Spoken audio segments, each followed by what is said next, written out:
Are you Black, excellent, but struggling right now with burnout? This is what I'm going to be diving into today. My name is Kamisha Jones Brandon, and I am a licensed clinical social worker, recovering workaholic, and burnout overcomer. If you are joining me for the first time for Moving Beyond Burnout, please like the video. Please share it with someone who you know who is experiencing Black excellence burnout. And please subscribe to the YouTube channel and my newsletter that I send out weekly, talking about all things Black women, burnout, and healing. So, it is Black History Month, everyone. And this month, I'm going to be touching on two topics that particularly have to do with the Black community and burnout. And today's topic is Black excellence burnout. So, the reason why I've decided to talk about Black excellence and burnout is because it is something that I'm seeing happen quite often.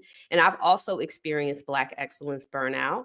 And I think it's time that we really dive into the highs, the lows, the good, bad, and the ugly of Black excellence and also the burnout that comes along with it. So, what is Black excellence burnout? What is Black excellence? I define it as a lifestyle focused on Black people's achievement academically and professionally. When I think of Black excellence, a lot of times it's associated with college education, it's associated with maybe success in a business or in your career. It's focused on going above and beyond and maybe being even seen as an example of what it looks like to succeed in America as a Black person. So I don't know where, I don't know if it came up in the age of social media or even before that, where there was a large embrace or striving for Black excellence in whatever way that looks like for people. But I saw it a lot when I was in undergrad. I went to a HBCU. I went to Spelman College, and a lot of talk was about us being exceptional, the best of the best, Black excellence, achieving, trailblazing. And so those messages were pushed in me to me when I was in college. And I have so many other Black women who I'm friends with or in community with that also experienced the same thing as well. But I do want to talk about some of the challenges with Black excellence. There are definitely, I would say, some different opinions about even if the term Black excellence should even exist. There's classism associated with Black excellence, but I'm not going to get into all those things today. But I do want to talk about what I'm seeing people struggle with who embrace Black excellence or who are living in that particular lifestyle and what we can do about it if we experience burnout associated with it. So, the first thing that I want to bring up is the pressure to perform and succeed. That pressure can come from family members, it can come from community, it can come from friends, it can come from even expectations that we believe people may have of us as Black people, especially when we are entering spaces where we may be one of the few. Or we are entering spaces where we are expected to go above and beyond. So I've often found people who, embrace Black excellence, who feel this internal and external pressure to constantly perform and to constantly succeed.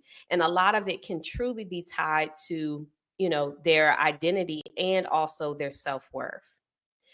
The other thing that I see people struggle with in terms of striving and overachieving and just accomplishing so many things is perfectionism.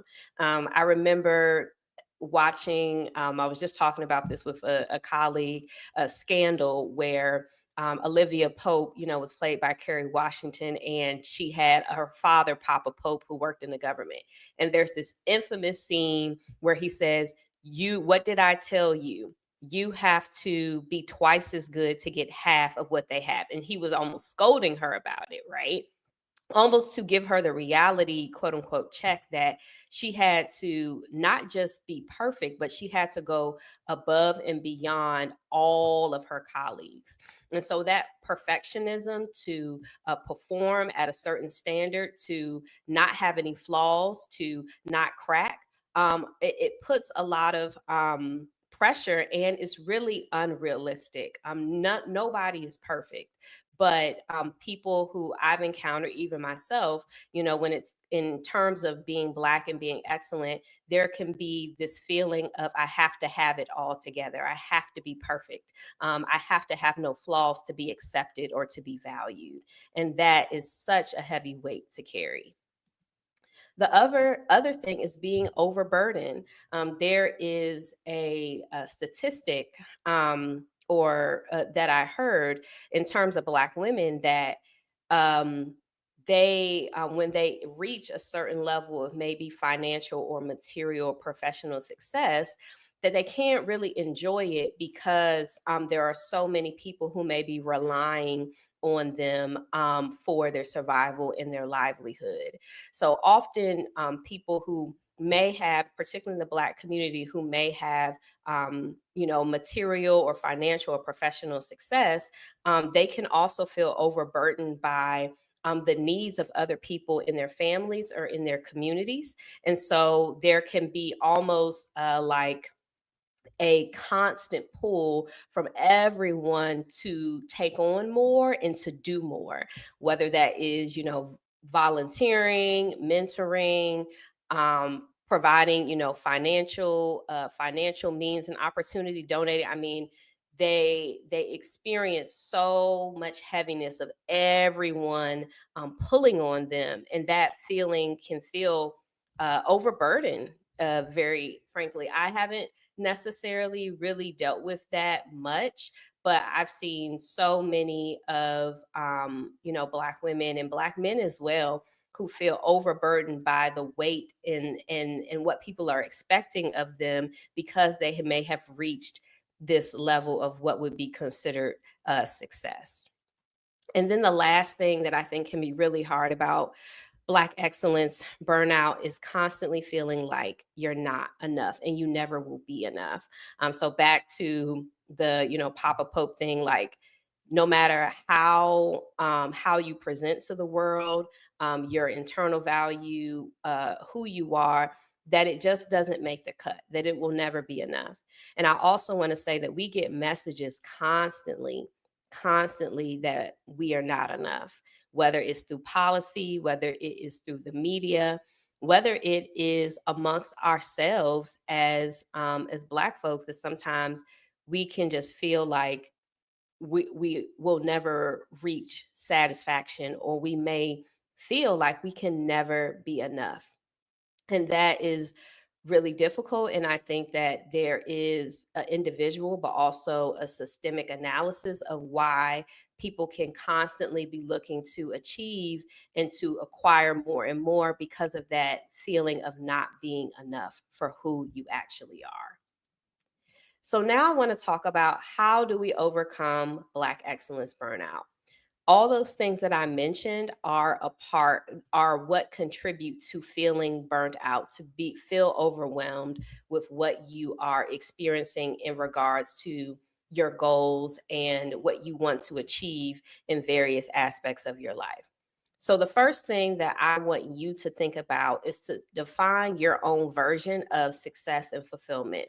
So there is this song by Lauryn Hill on her Unplugged album where she says, I get out of your boxes, I get out, right?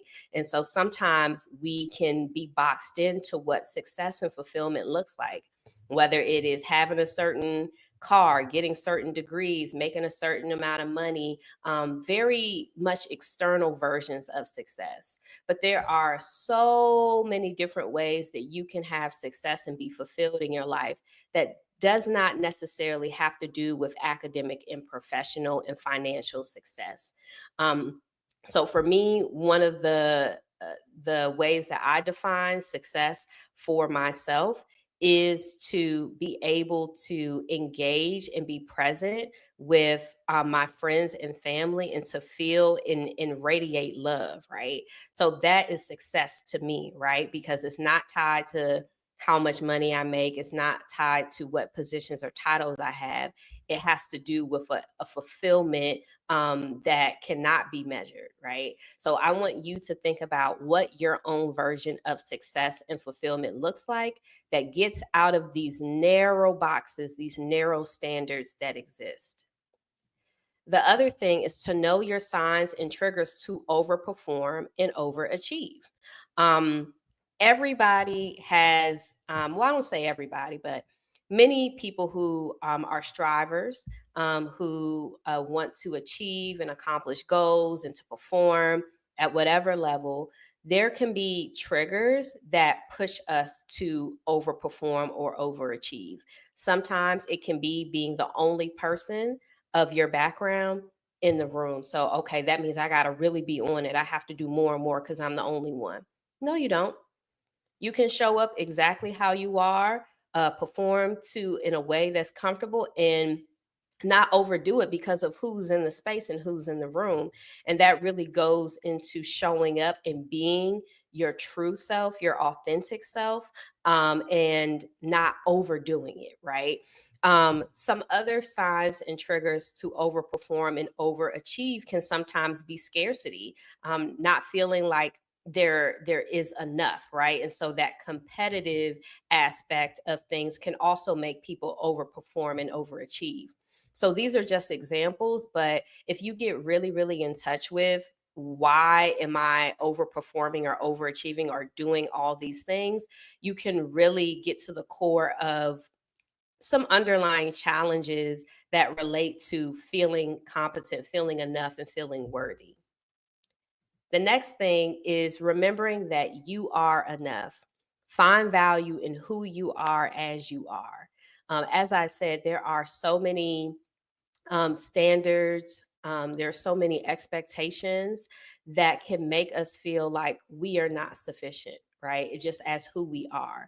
So I want you to see value in just who you are as you are.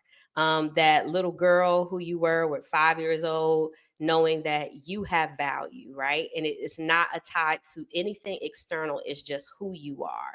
So remembering that you have value, you are enough, you are worthy of so many things and so many great things in life. And it's not necessarily a tie to what you do and how you perform.